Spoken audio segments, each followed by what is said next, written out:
Good afternoon.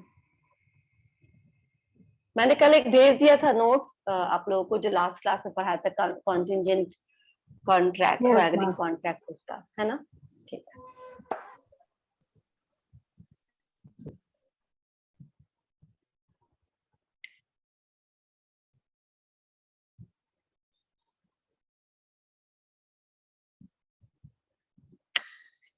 ये 3 बजे का टाइम गलती से डल गया है शायद, तो मैंने मैसेज कर दिया। इट विल सफाइस ना, उनको समझ में आएगा ना कि अभी ज्वाइन करना है।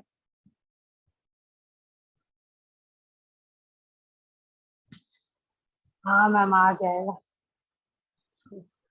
क्योंकि अभी तक स्टूडेंट्स कम जुड़े हैं, तो आई डाउट। हर्षवर्धन सर, अब वापस आप मुझे होस्ट बना दीजिए।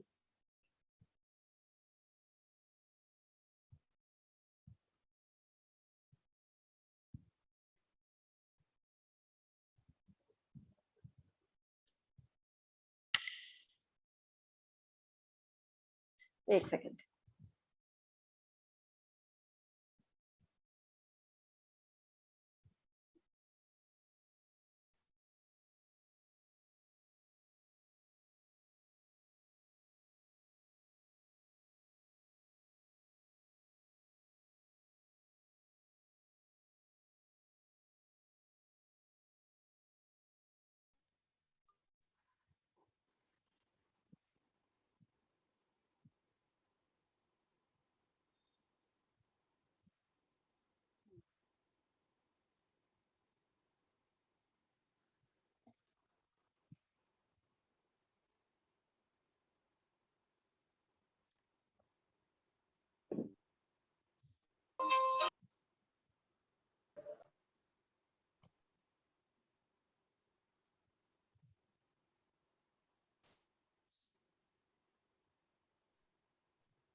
Good afternoon ma'am. ठीक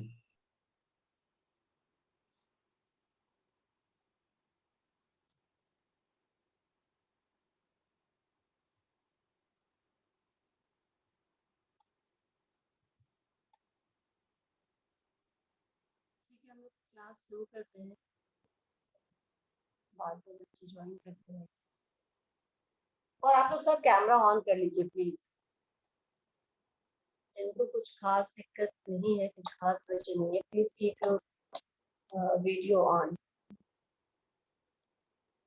ठीक है।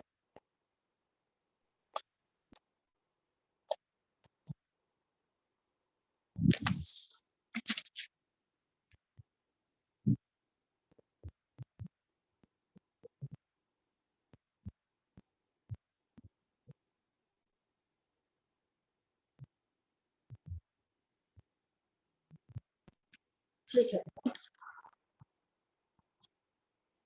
आज हम लोग पढ़ेंगे दो स्पेशल कॉन्ट्रैक्ट्स के बारे में। स्पेशल कॉन्ट्रैक्ट्स जिसमें इंडियनिटी और गारंटी पढ़ना है। मैं एक मिनट जगह स्क्रीन शेयर कर लेती हूँ, स्टार्ट करते हैं। अगर कोई वेटिंग में हो तो बता दीजिएगा, क्योंकि मुझे यहाँ पता नहीं चलेगा।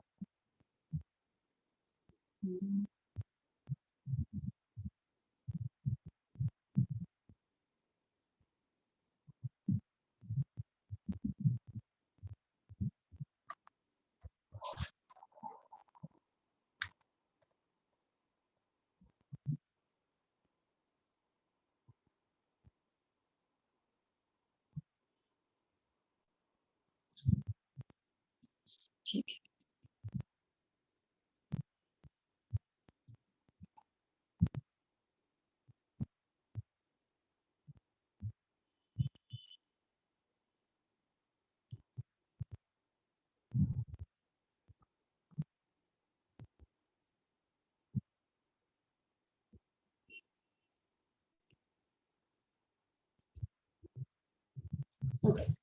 तो दिख रहा है अभी, शेयर्ड है, यस मैम। स्क्रीन दिख रहा है, कुछ रिस्पॉन्स करो, मुझे कुछ सुनाई नहीं दे रही। यस मैम दिख रहा है। हेलो।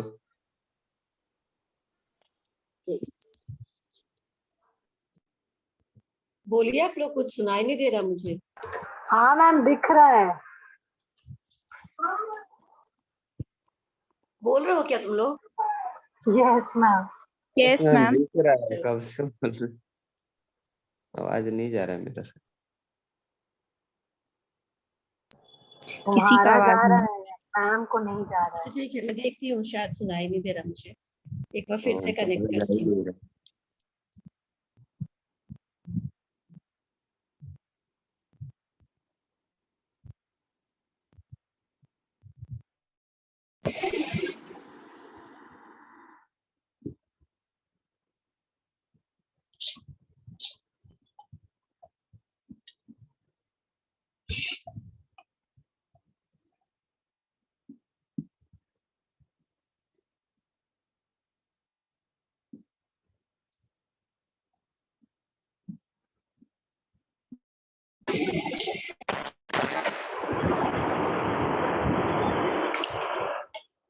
ठीक है, अब ऑडिबल है, अब बोलो कुछ।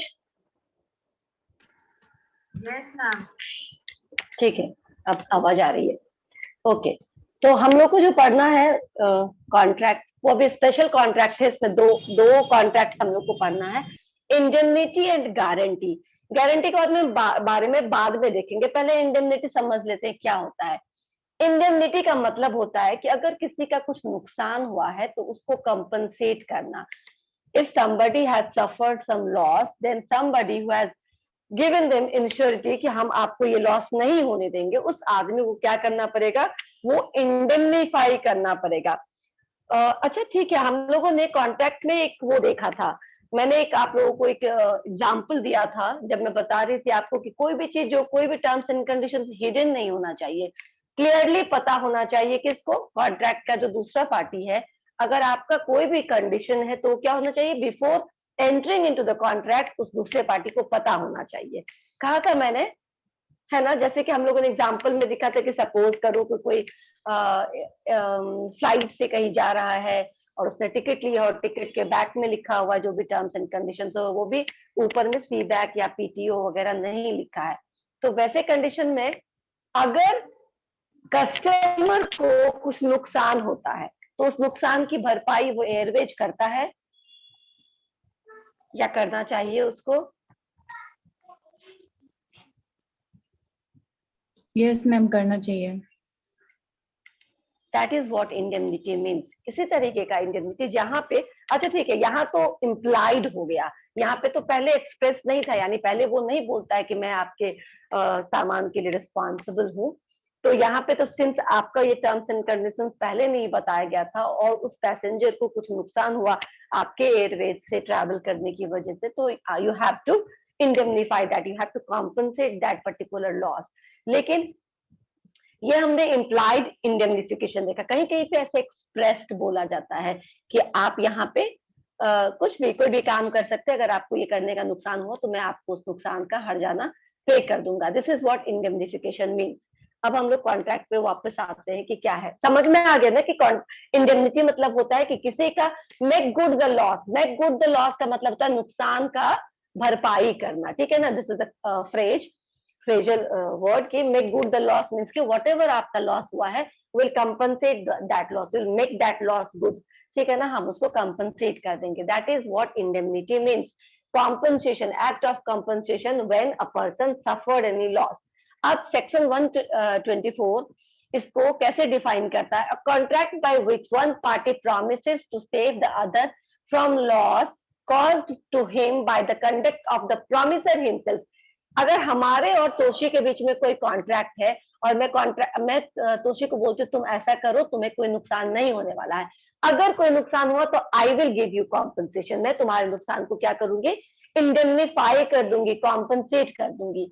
अब ये मेरी गलती की वजह से भी तोशी को नुकसान हो सकता है या फिर किसी और थर्ड पर्सन की वजह से उसको नुकसान हो सकता है। वो नुकसान जो भी उसको होगा वो कौन इंडेमनीफाई करेगा?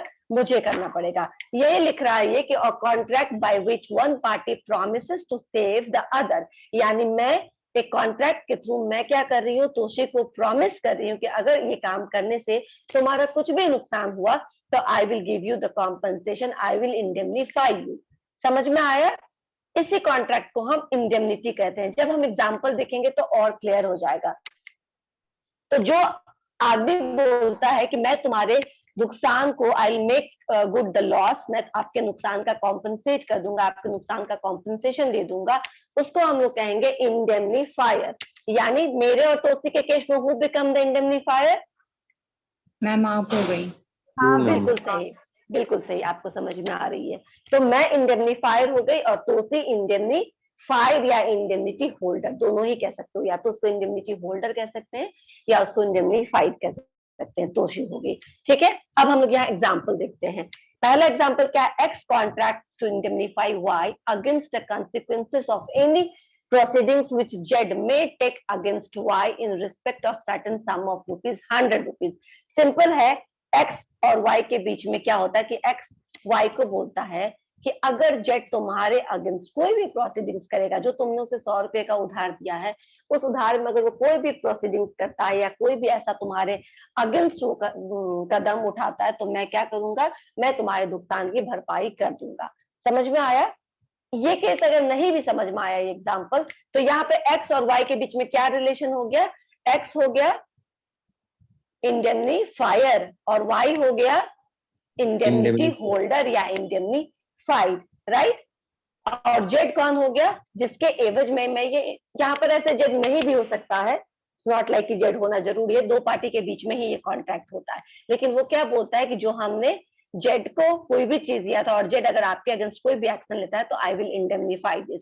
दूसरा देखना, ये एग्जाम्पल आपको साफ साफ समझ में आ जाएगा। जैसे हम लोग पार्किंग में गाड़ी लगाते हैं ना, तो गाड़ी लगाते हैं पार्किंग में, तो हमको वो लोग स्लिप देता है, राइट? कहीं भी किसी भी पार्किंग में वो स्लिप, सपोज करो कि मैंने गाड़ी लगाई और मेरा स्लिप खो गया, बैग में कहीं रखा गया, नहीं मिल रहा है या कहीं नीचे गिर गया।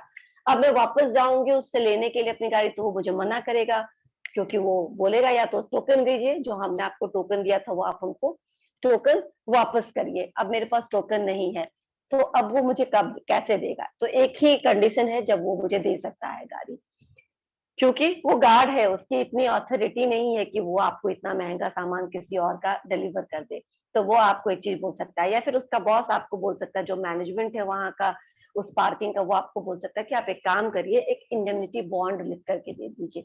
वो इंडेमनिटी बॉन्ड क्या कहेगा कि सपोज करो मेरी गाड़ी है और मैंने टोकन खो दिया, तो I write an indemnity bond saying कि उस गाड़ी को क्लेम करने, उस गाड़ी को मांगने अगर कोई तीसरा बंदा आएगा तो आई विल गिव हिम कॉम्पनसेशन। ठीक है, तुमको कुछ कॉम्पनसेट नहीं करना पड़ेगा। सपोज करो ऐसा भी हो सकता है कि मेरे पास टोकन नहीं हो और मैं गलत आदमी हूँ, ठीक है ना, मेरा वो गाड़ी था ही नहीं और मैं उसको बोल रही हूँ कि मुझे दे दो, तो वो मुझे बोल सकता है कि मैं आप कैसे भरोसा करूं, मैं आपको कैसे दे दूं। ठीक है, तो मुझे क्या करना पड़ेगा? एक बॉन्ड लिख के देना पड़ेगा, ताकि वो मुझ पर बिलीव कर ले, यकीन कर ले कि ये मेरी ही गाड़ी थे, मैं बॉन्ड लिख करके दिया हूँ। अब क्या है कि if I am the right person, तो फिर ठीक है, कोई दूसरा आदमी आएगा ही नहीं क्लेम करने के लिए गाड़ी, ठीक है ना। लेकिन if I am the wrong person और कोई दूसरा आदमी क्लेम करने के लिए आता है उस गाड़ी को, तो उस आदमी के पास क्या रहेगा? Indemnity bond. वो आदमी क्या कर सकता है? कोर्ट में जा सकता है, थाने में जा सकता है, स्यू कर सकता है जिसको उसने पहले बार गाड़ी दे दिया था अगेंस्ट दैट इंडेमनिटी बॉन्ड, और बोलेगा वो जितना का भी बॉन्ड था वो लिखा रहेगा कि अगर आपसे कोई क्लेम करने आता है तो जो भी आपका, आप उसको कॉम्पनसेट करते हैं, मान लो मैनेजमेंट उसको दे देती है गाड़ी, ये प्रूफ हो जाता है कि ये गाड़ी मेरी नहीं थी, ये गाड़ी तोशी की थी और मैंने उसको ऐसे ही ठग करके मैं ले गई उसको, ठीक है ना, फ्रॉड करके ले गई मैं वो गाड़ी। तो अब अगर मैनेजमेंट तो उसी को पैसा दे देती है, ठीक है ना, ये प्रूफ होने के बाद, तो इंडेमनिटी बॉन्ड है उसके पास, अब वो मुझसे उतना पैसा क्लेम कर सकता है। ठीक है, सिर्फ उतना पैसा ही नहीं, उसके अगेंस्ट ये पूरा जो कोर्ट कचहरी के मामले में जितने भी खर्चे होंगे, जो वकील को हायर करने में जो खर्चे होंगे, वो सारे खर्चे वो मेरे से क्या कर सकता है? ले सकता है। समझ में आया ये एग्जाम्पल क्या होता है इंडेमनीफाई करना? Yes ma'am. हाँ, तो ये हो गया कि अगर टोकन भुला जाता है तो वो आपको तभी देता है जब आप उसको इंडेमनिटी बॉन्ड बना के दे देते हैं कि देखो कोई दूसरा क्लेम करने वाला नहीं आएगा, और अगर कोई आएगा तो आई विल कंपनसेट यू। आपको अगर उसके वजह से कोई नुकसान होगा तो मैं आपको कंपनसेट कर दूंगा। This is the indemnity bond. ये लिख करके आप रखेंगे तभी वो आपको वापस देगा। ठीक है, ठीक। कौन बात कर रहा है क्लास में? प्लीज म्यूट कर लो अपने आप को। विवेक,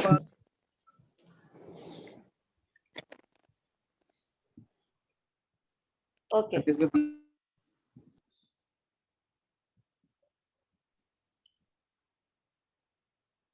ठीक है, एसेंशियल एलिमेंट्स और कैरेक्टरिस्टिक्स ऑफ इंडेमनिटी कॉन्ट्रैक्ट। अब हम लोग क्या देखेंगे कि क्या क्या इसके कैरेक्टरिस्टिक्स हैं या फीचर्स हैं इंडेमनिटी कॉन्ट्रैक्ट के। सबसे पहले क्या है, contract of indemnity basically contract, ये एक्चुअली कॉन्ट्रैक्ट ही है और इसमें सारे एसेंशियल एलिमेंट जो हम लोगों ने किसी वैलिड कॉन्ट्रैक्ट में देखा था वो सारे इसमें होने चाहिए। ठीक है ना, जितना भी हम लोगों ने एसेंशियल एलिमेंट्स देखा है वो सारे वैलिड पॉइंट्स, वैलिड कंसिडरेशन है, टू पार्टीज है, लीगल ऑब्लिगेशन है, रिलेशनशिप है, सब कुछ इसमें उसी तरह होना चाहिए। Offer, acceptance, everything in the like that only. ठीक है, क्योंकि ये एक वैलिड कॉन्ट्रैक्ट है, इसके सारे एसेंशियल एलिमेंट सेम रहेंगे जैसे कि हम लोगों ने कॉन्ट्रैक्ट में देखा था। और एक्सप्रेस और इम्प्लाइड, ठीक है, इंडेमनिटी कॉन्ट्रैक्ट एक्सप्रेस भी हो सकता है और इम्प्लाइड भी हो सकता है। जैसा कि मैंने आपको पहले बोला कि हमने जो वो केस देखा था जहां पे आपने हिडन कुछ टर्म्स एंड कंडीशंस रखा था और उस वजह से उस आदमी को, उस यात्री को, पैसेंजर को कुछ नुकसान हुआ, तो ये क्या हुआ, this is the implied indemnity contract. मेरा आपके वजह से कुछ नुकसान हुआ है, तो even if you have not promised me, even if you have not given me some indemnity bond, you have to compensate my losses, you have to make good of my losses। ठीक है ना, और expressly तो अभी हमने बताया ही आपको कि स्कूटर वाले एग्जांपल में क्या था, एक्सप्रेस है। समझ में आया ये एक्सप्रेस और implied contract of indemnity? Yes ma'am. Yes, ma'am. ठीक है। थर्ड है कवरेज। कवरेज क्या होगा, indemnity includes a promise to make, इसका एक कुछ और नहीं है, ये बस एक प्रॉमिस है कि अगर आपका नुकसान होता तो मैं उसकी भरपाई करूंगा, दैट्स इट, और कुछ नहीं करना है इंडेमनिटी में। इसका कवरेज यही है कि अगर कुछ नुकसान होता है किसी भी एक्ट से, प्रॉमिसरी के एक्ट से या प्रॉमिसर के एक्ट से या किसी और के एक्ट से, तो जो इंडेमनिटी होल्डर है उसको इंडेमनिफायर क्या करेगा, उसको कॉम्पनसेट करेगा। ठीक है, अगेन टू पार्टीज, यहाँ पे दो पार्टीज होगी, एक इंडेमनिफायर और दूसरा या तो इंडेमनिफाइड कहेंगे या इंडेमनिटी होल्डर कहेंगे। तो there are only two parties, indemnifier और इंडेमनिफाइड। प्रपोजल और acceptance are in relation to indemnity. जो भी प्रपोजल होगा, हमने कहा था ना ऑफर एंड एक्सेप्टेंस यहाँ पे भी होगा, जो सब हमने देखा था all essential elements are applicable in indemnity contract. तो प्रपोजल एंड एक्सेप्टेंस कैसा होगा, this proposal and this acceptance is on that particular part only. जिस चीज का नुकसान हो रहा है उसी चीज से रिलेटेड आप क्या कर रहे हैं, प्रपोजल दे रहे हैं और उसी चीज को एक्सेप्ट किया जा रहा है।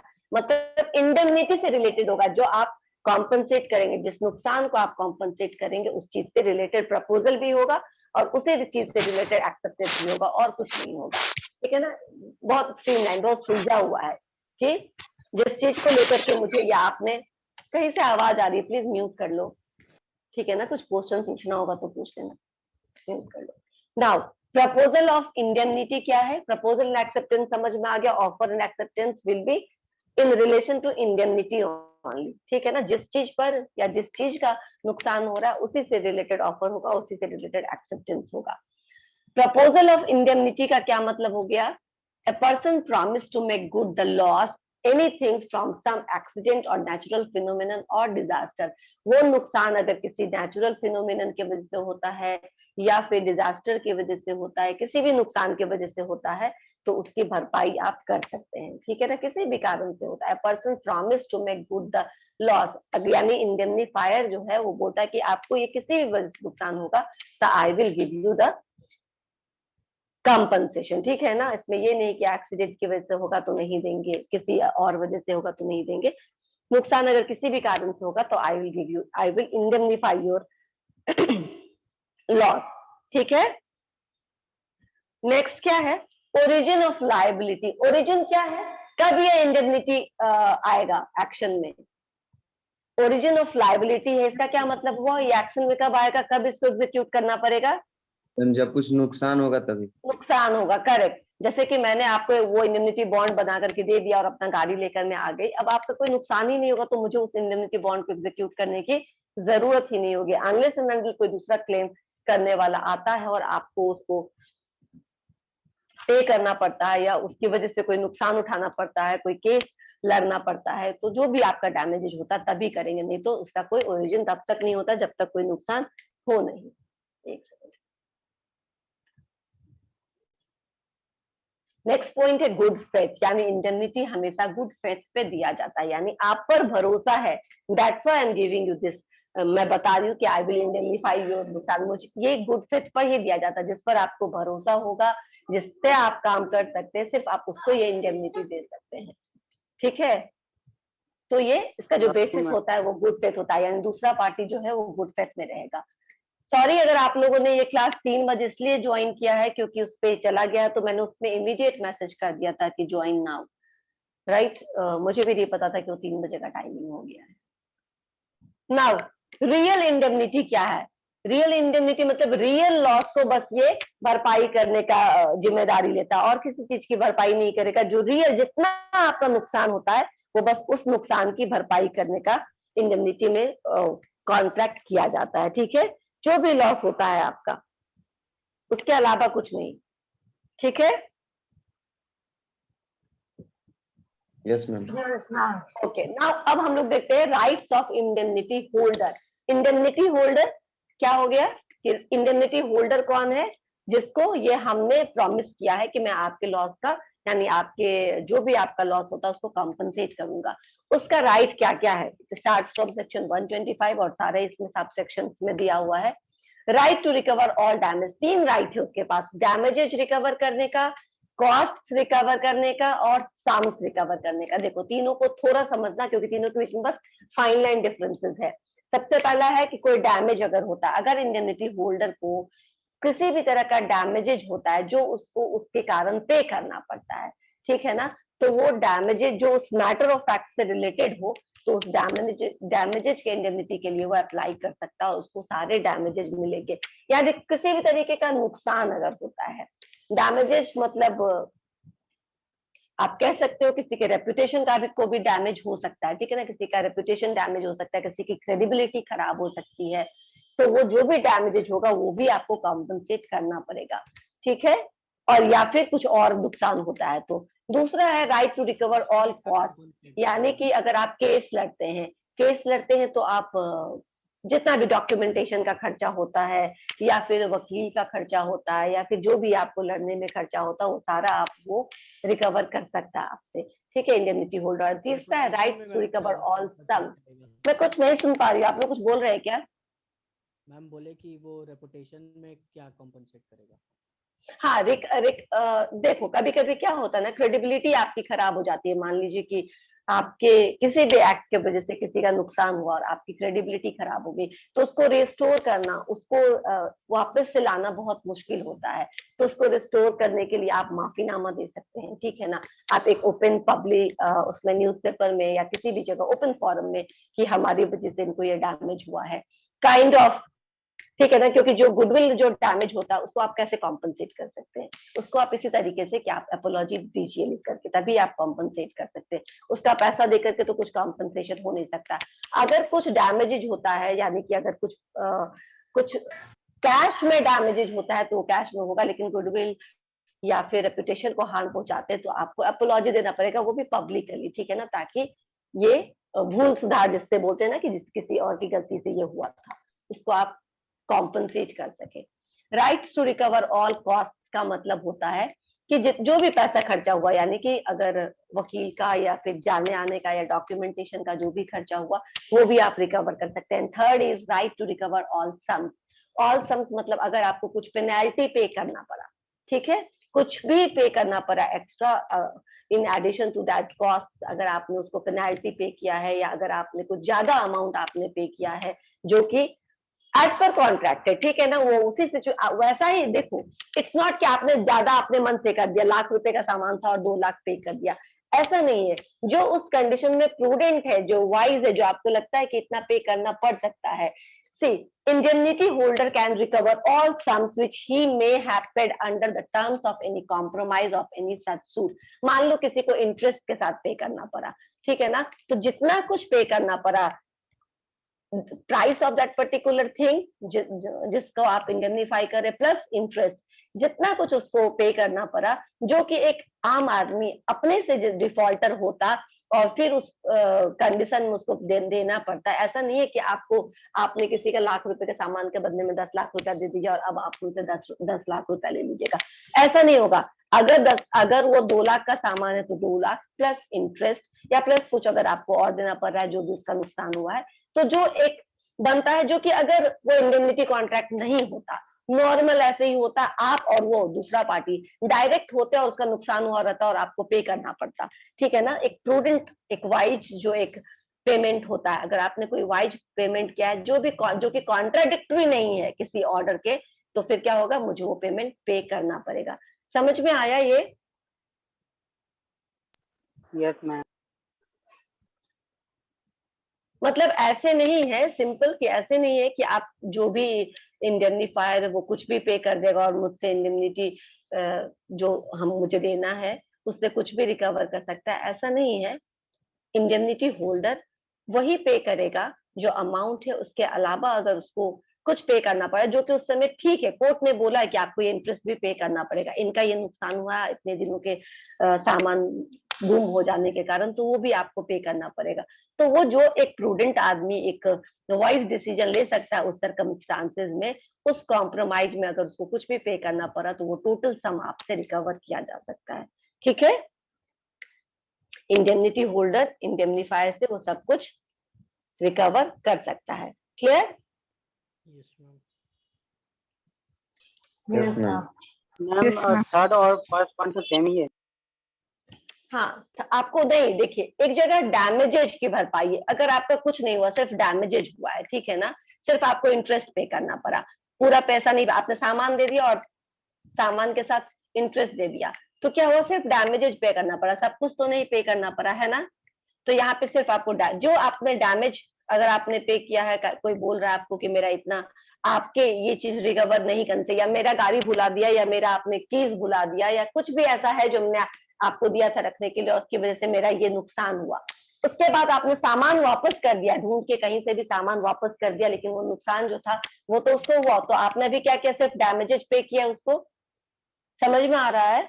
जो 2 दिन 4 दिन या 1 घंटा लेट आपने उसको वापस किया, उसकी वजह से जो उसका नुकसान हुआ, तो आपने सिर्फ अभी हम वही कार्य वाला एग्जांपल लेते हैं कि मान लो पैसेंजर है जिसका कोई बहुत इंपॉर्टेंट फाइल गुम हो गया, ठीक है ना, उस फाइल गुम हो जाने का कारण उसका कुछ इंपॉर्टेंट ट्रांजेक्शन था जो होना था नहीं हुआ, ठीक है ना, कि कोई बिजनेस मीटिंग में जाना था वो नहीं हुआ, तो उसका डैमेज आपने क्या किया, दूसरे दिन उसको वो फाइल रिकवर करके दे दिया, वो देने के बाद भी उस पार्टी का नुकसान हुआ कुछ ना कुछ, ठीक है। वो नुकसान की भरपाई आपने की तो आप सिर्फ नुकसान रिकवर करेंगे, ठीक है। चलो डैमेज समझ में आया, दूसरे पर चलते हैं, कॉस्ट पर। दूसरा है कॉस्ट, उस पे सपोज करो कि नहीं उसने तुम पे केस कर दिया, तो जितना खर्चा हुआ तुम्हारा, ठीक है ना, डॉक्यूमेंटेशन से लेकर के जो भी है, जितना भी खर्चा हुआ you can recover that. And तीसरे में क्या है, सम्स, डैमेजेस भी दिए आपने, ठीक है ना, जो उसका डैमेज हुआ था, जो उसका इंटरेस्ट बना था वो भी दिया आपने, जो उसका मूलधन था, जो सामान का दाम था वो भी दिया आपने, ये सब दिया आपने, तो उसमें जितना टोटल खर्चा बैठता है वो सब अब आपको पे करना पड़ा है। समझ में आया? जो कि क्या है, अपने मन से आप नहीं फिक्स कर सकते हैं, that should be based on material fact कि क्या चीज था, उस चीज का मूल्य क्या होना चाहिए था और उनको क्या उसके एवज में और क्या नुकसान हुआ, ठीक है ना। तो इसके इस तीनों को जोड़ करके जो आपको पे करना पड़ेगा वो आप कर दीजिएगा। अभी अंतर समझ में आया तीनों में, सम, डैमेज और कॉस्ट में क्या अंतर हुआ? Yes ma'am. आया सच में समझ में, या अभी भी डाउट है? आ गया। ठीक है, नाउ कॉन्ट्रैक्ट ऑफ गारंटी पे आते हैं। कॉन्ट्रैक्ट ऑफ गारंटी क्या है? Contract of guarantee is a contract to perform the promise और discharge the liability of a third person in case of his default. थोड़ा ध्यान से देखना, नहीं तो तुम्हें गारंटी और इंडेमनिटी ना एक जैसा लगेगा। इंडेमनिटी में कितने पार्टी थे?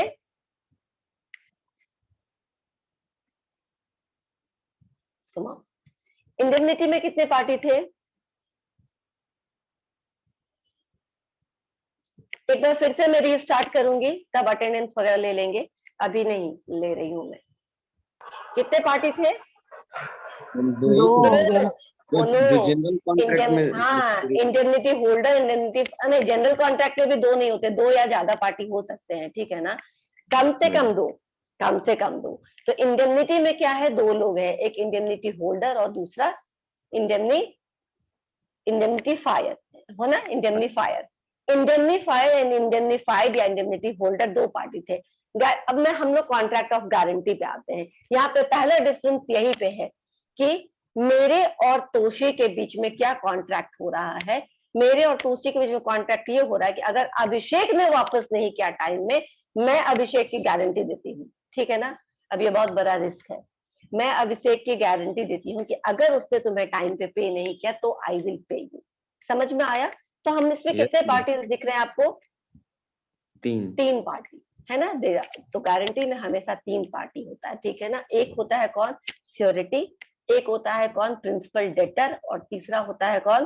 क्रेडिटर, ठीक है? अब हमारे वाले केस में मैं गारंटी दे रही हूँ ना, तो आई बिकम श्योरिटी, ठीक है ना? मुझे श्योरिटी कहेंगे आप। प्रिंसिपल डेटर, तोशी पैसा दे रही है अभिषेक को, या तोशी मेरे कहने पे कोई सामान डिलीवर कर रही है अभिषेक को, तो तोशी बिकम्स प्रिंसिपल, नहीं sorry, Toshi becomes creditor, right? Credit पे दे रही है वो सामान, तो सी बिकम्स क्रेडिटर, और चूंकि वो अभिषेक को दे रही है तो अभिषेक बिकम्स प्रिंसिपल डेटर। तो दो कॉन्ट्रैक्ट इसमें हुआ, पार्टी तीन हुए, श्योरिटी, प्रिंसिपल डेटर और क्रेडिटर, ठीक है? अब इसमें दो कॉन्ट्रैक्ट है इस गारंटी के अंदर। एक कॉन्ट्रैक्ट है जो direct between the Toshi and Abhishek, right? Between the creditor and the principal debtor, right? और एक कॉन्ट्रैक्ट है बिटवीन तोशी एंड श्योरिटी कि अगर अभिषेक डिफॉल्ट हो जाता है, अगर अभिषेक फुलफिल नहीं करता उस प्रॉमिसेस को जो जिसकी गारंटी मैं दे रही हूं कि अभिषेक करेगा, ठीक है? अगर वो डिफॉल्टर हो जाता है, then the contract, the secondary contract come into the existence. Clear हो रहा है? यस। तो थोड़ा सा डिफरेंस तो आपको समझ में आ गया होगा कि इंडेमनिटी और गारंटी में जरा सा जो थोड़ा सा डिफरेंस है वो क्या है। और भी डिफरेंसेस है, हम उस डिफरेंसेस पे बाद में देखेंगे। ओके, अभी पहले अब चलते हैं, हो जाएगा मैम।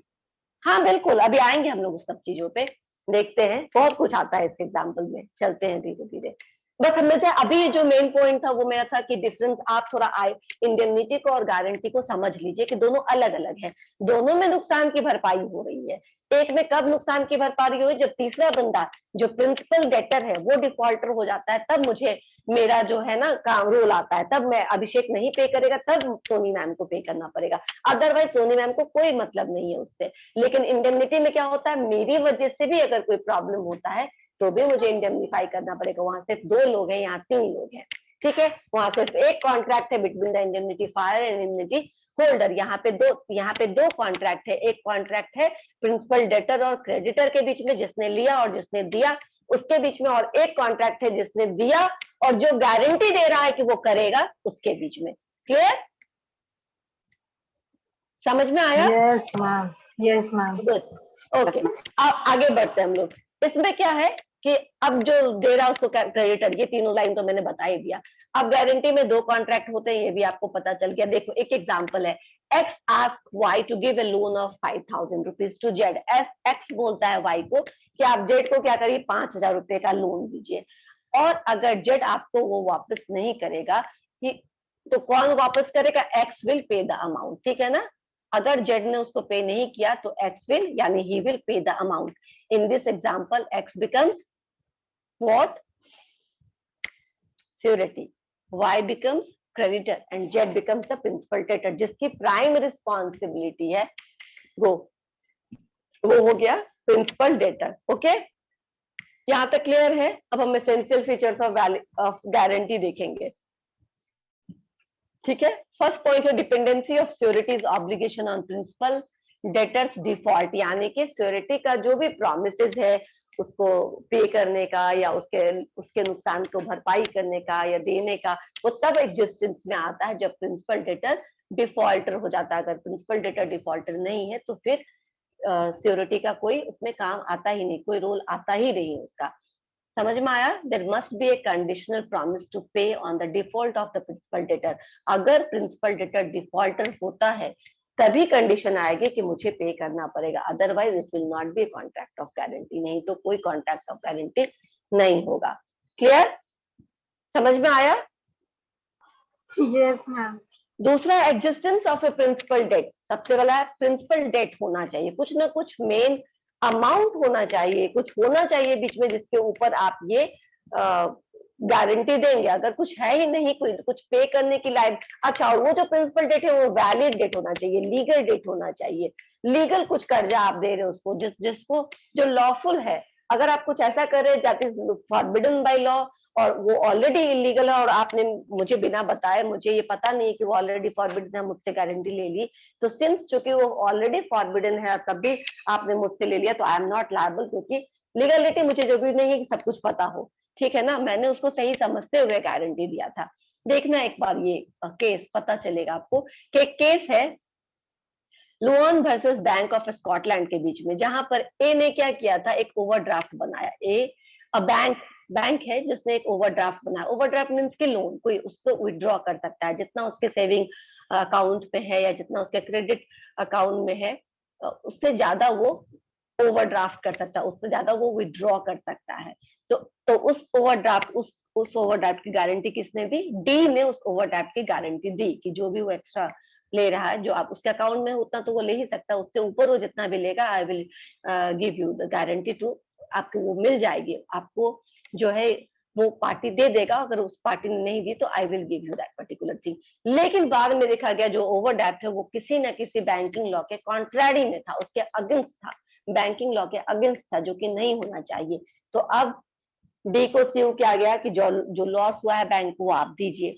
तो कोर्ट में गया डी, तो कोर्ट ने क्या कहा कि नहीं, अभी डी की कोई रिस्पॉन्सिबिलिटी नहीं है। अगर ये सब कुछ सही होता, एज पर द लॉ होता, बैंकिंग लॉ को ध्यान में रखते हुए आपने ये ओवरड्राफ्ट दिया होता, तो डी लायबल होता। लेकिन since there is no debt is due, हाँ, आपने जो ओवरड्राफ्ट दिया वो लॉ के अगेंस्ट है, तो जब banker is forbidden from having any claim against his customer, जब बैंक को ही बोल रहा है कि आपने जो काम किया वो लॉ के अगेंस्ट किया है, अब आप कस्टमर से कुछ ले नहीं सकते, तो फिर श्योरिटी का कोई रोल इसमें नहीं आएगा। Surety is not liable to pay you anything.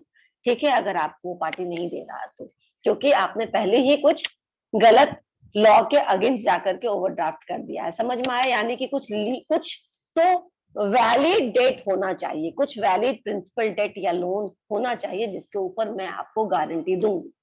समझ में आया? Yes, ma'am. थर्ड है principal debtor need not B